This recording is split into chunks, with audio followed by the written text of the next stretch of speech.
let me have a really great body. Not Albert Einstein.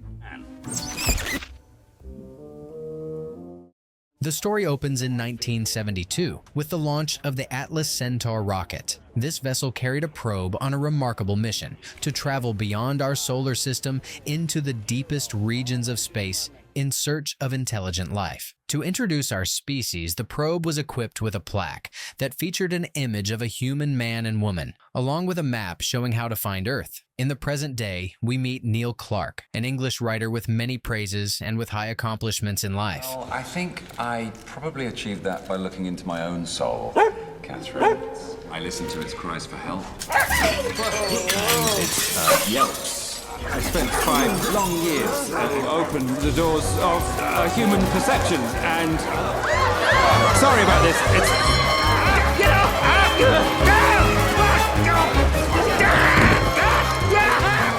His day begins abruptly when he is jolted from the bizarre dream by the sound of his own dog, Dennis, barking loudly. His door is banging, and his annoyed neighbor is at the door, threatening to have Dennis sent to a dog shelter if Neil can't keep him quiet. While taking Dennis for a walk, Neil crosses paths with his other neighbor, Catherine, a woman he secretly admires. He awkwardly tells her about his dream, where she was presenting him with an award for his novel. She kindly asks if he has finished writing it yet, and Neil admits that he's not only unfinished, but is thinking of changing the entire story. After she disappears into her apartment, Neil and Dennis continue on their way. Meanwhile, in the far reaches of the universe, the probe from 1972 is intercepted by an alien spaceship.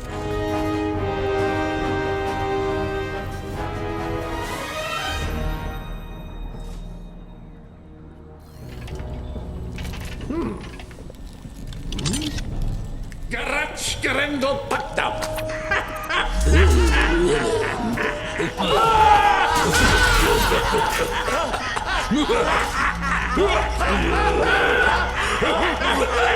Come on, Ray, it's only 20 quid. No, I can't, Neil. Yeah, but it can't lose. No. Look. So when do you make your move on Miss Booker Prize downstairs, then? Man needs a woman, Neil. I got Dennis. Dennis is male. Please.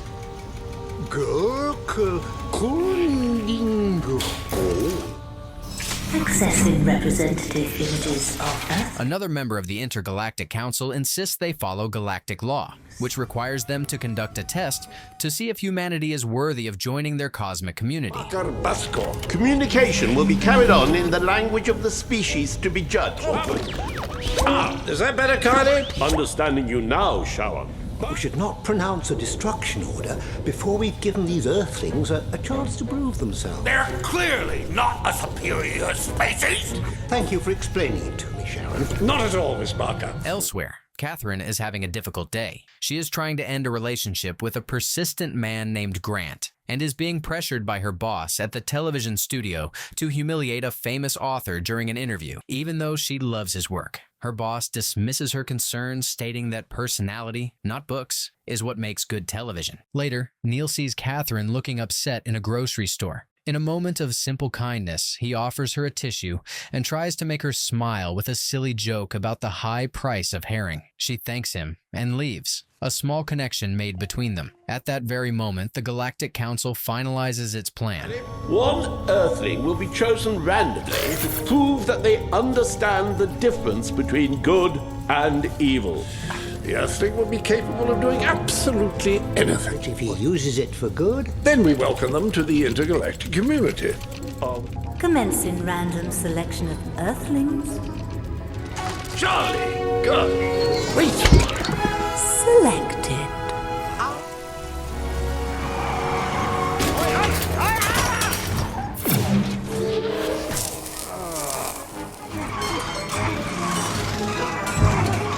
Neil, still unaware of what has happened, arrives late to his chaotic classroom after being reprimanded by the head teacher. This is the 12th time you've been late this month, Mr. Clark. Yeah, I got knocked off my bike. Yes? You, Mr. Clark, are totally irresponsible. You are idle. If I could replace you, I would. Yeah, well, so would I. I just don't have anybody to replace me with.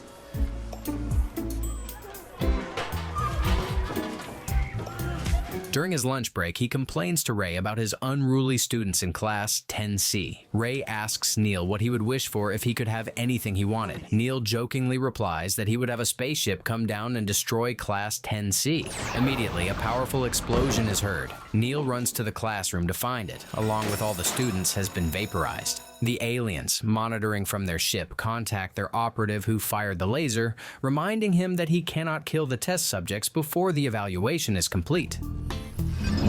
Gath, what do you think you're doing? Just practicing, Sharon. We have high standards. You know you're going to wipe them out. It all depends on the Earthling.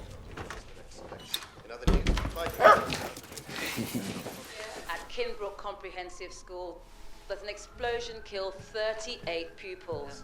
The head teacher, Mr. Rob... If I could make an alien spaceship destroy 10C, then I wouldn't be farting around with this, would I? Dog mess, clean yourself up.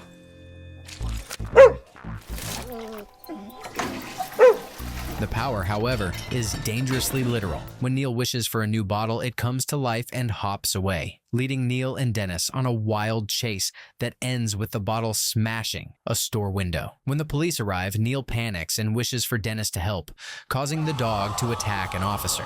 Cornered, Neil wishes he was safe at home eating dinner with Dennis. He is instantly transported to his kitchen, where he finds himself eating from a bowl of dog food. Let everyone who died be alive again.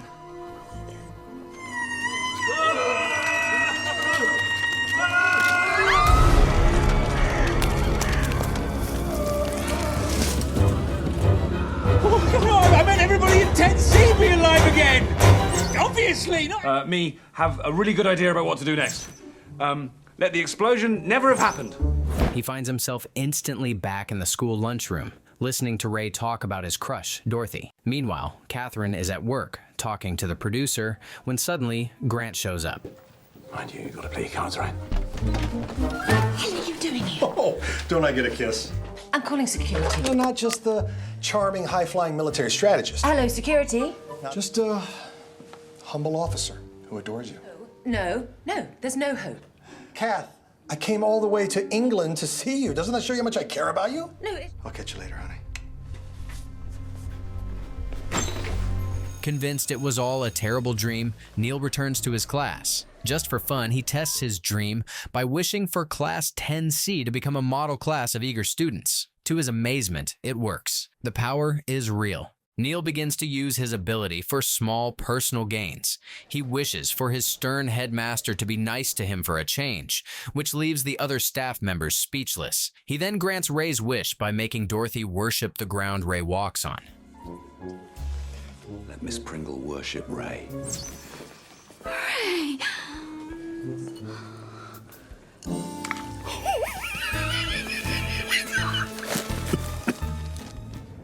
Me be President of the United States.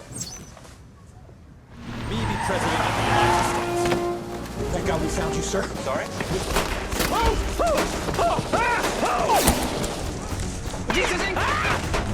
Me be my own self at home! Okay, but what do I really want? Let me have a really great body. Not Albert Einstein. That night, Neil wishes he could see Catherine, and the floor of his apartment vanishes, revealing her in the room below. After her terrified scream, he quickly restores the floor and erases her memory of the event. The next day, he tries to explain everything to Ray, who is naturally skeptical. To prove it, Neil commands a classroom skeleton to talk about its life and then jumps out the window, where it lands in the arms of the headmaster. It was Reg Hoskins. I did variety, clubs, private parties, the lot. Go and jump out the window. What's this?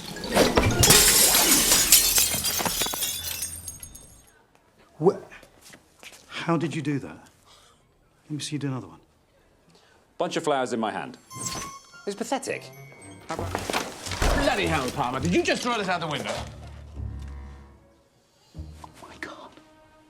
Elsewhere, Catherine's troubles with her obsessive ex-boyfriend Grant escalate. He appears unexpectedly, announcing that he has rented an apartment for them both, when she firmly tells him she is not interested. He ignores her and tosses the keys at her feet before leaving. Later that evening, a frustrated Catherine is at home with a friend, drinking wine and venting about the strange men in her life, from the pushy Grant to her difficult bosses. The conversation turns to her kind neighbor, Neil. While her friend speculates that he might be gay, Catherine dismisses the idea, admitting she finds him attractive. Her friend jokingly suggests she should just go upstairs and be with him. At that exact moment, the Intergalactic Council experiences a massive power failure across their system. I thought our galactic powers meant we could do anything.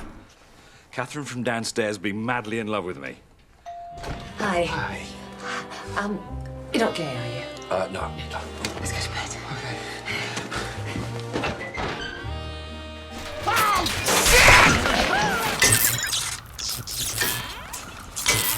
Galactic power now returning to Earthling. Neil's day, however, is about to get much more complicated at work. We see that Ray's situation has spiraled out of control. Dorothy's worship has attracted a crowd of followers who now treat Ray like a living god. Back at his apartment, while trying to read, Neil is disturbed by his dog Dennis's incessant barking. Wondering what his dog could possibly want so badly, Neil has a brilliant, if reckless, idea. He wishes that Dennis could talk. The dog's first words are not of profound wisdom, but a desperate plea for biscuits. After Neil gets him a treat, the two begin a conversation. Nothing else matters. Is that all you think about? Yes! Yes! Biscuits! Look, I just can't concentrate on anything until I've had one of those biscuits. That makes sense. Oh, he's getting the biscuits! He's getting them! Oh, this is it! He's got them! He's gonna throw one. Get ready, get ready. Here it comes. I never realized you had so many cravings. It's no worse than you and that bitch. What bitch? Right. Come to think of it, I wouldn't mind shagging your leg right now. Little leg dance, huh? Just above the sock. Rational thinking creatures still have desires. Oh, well, we can soon deal with that. Whoa! No! I don't think I like your conversation. But I worship you, Master. I can't bear displeasing you. My whole world collapses when you're cross with me. Again, hey, the bell! Dennis, Oh, the bell! Dennis, Oh, no, have I done something wrong again? No, just be quiet. Do you understand me? Be quiet. Whoa. That is an order. Right. Quiet.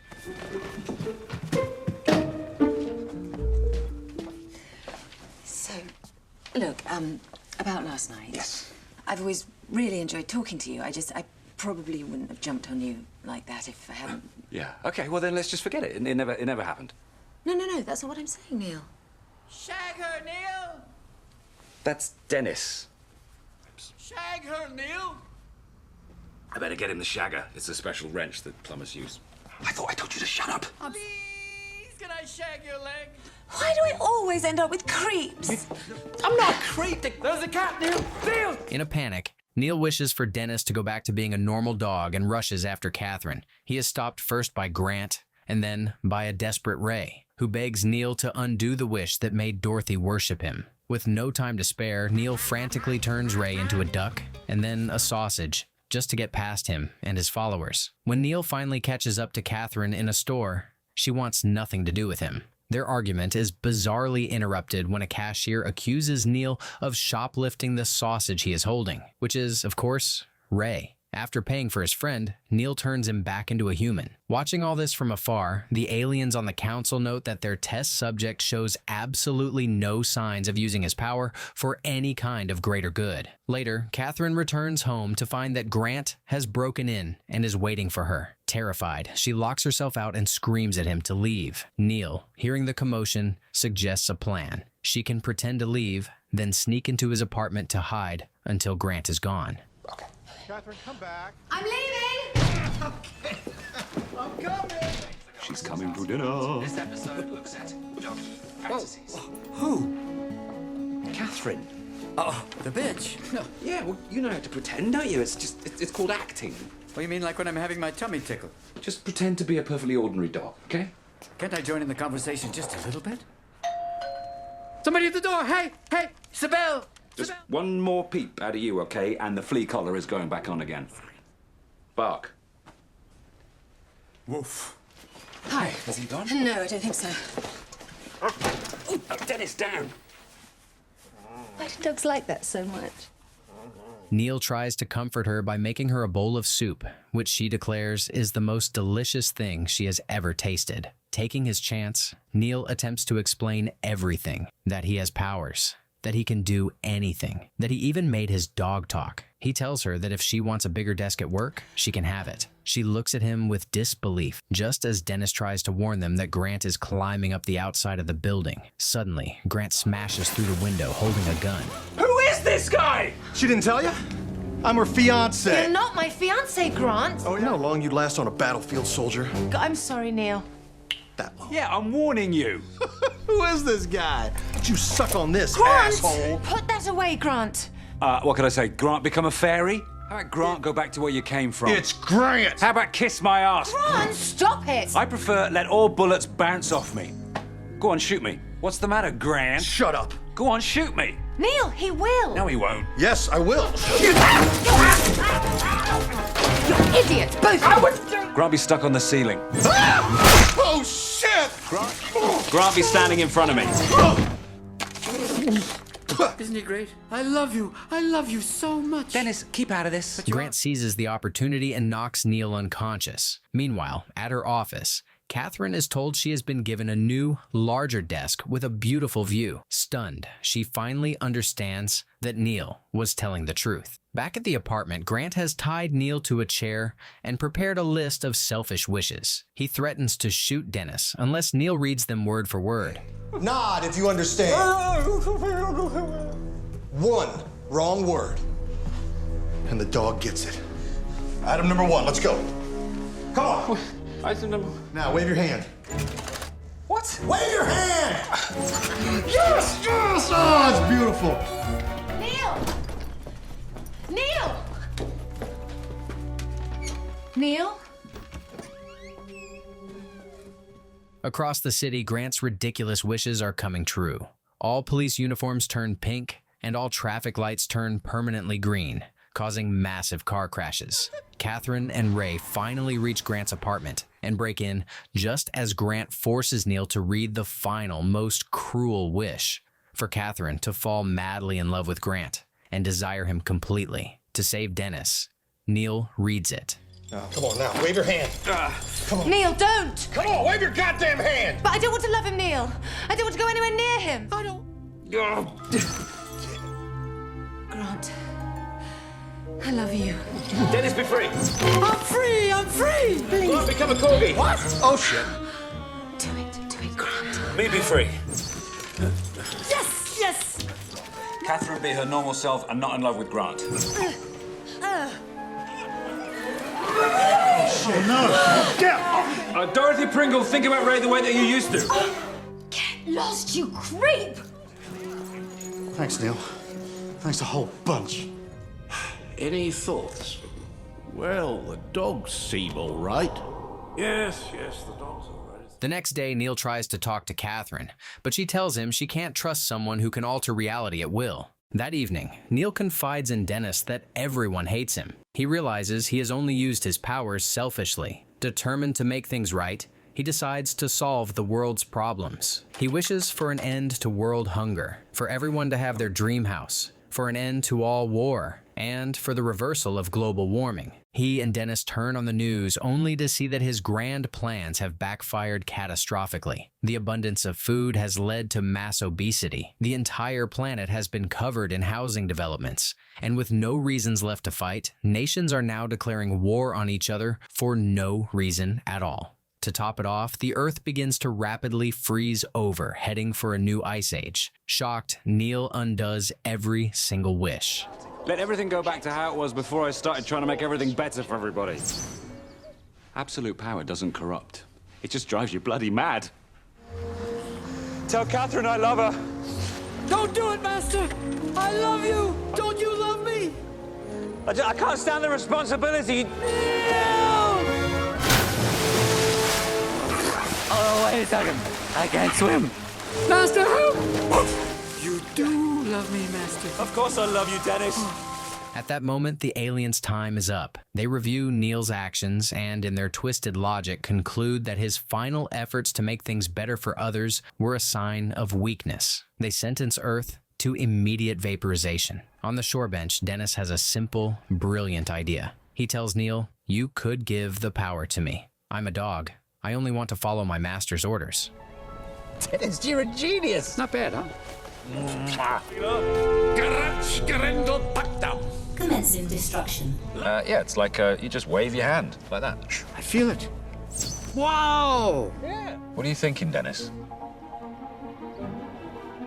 Thinking of the misery the power brought his master, Dennis apologizes for what he is about to do. Then, just as the alien's beam is about to strike, Dennis makes his one and only wish for the source of the power to be destroyed forever. The wish travels faster than the beam, reaching the alien ship and causing it to self-destruct, saving Earth and eliminating the Intergalactic Council in an instant. Hey, great news. I got my sight back. Us be on the prow of the Titanic. I got rid of the powers. Yeah, so I thought maybe we could have some dinner sometime.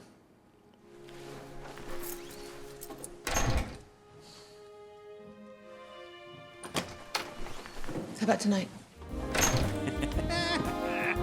In the hallway, the corgi that was once Grant begs Dennis to turn him back. Dennis looks at him and wisely tells him, well, no one's perfect. And with that, the film comes to an end.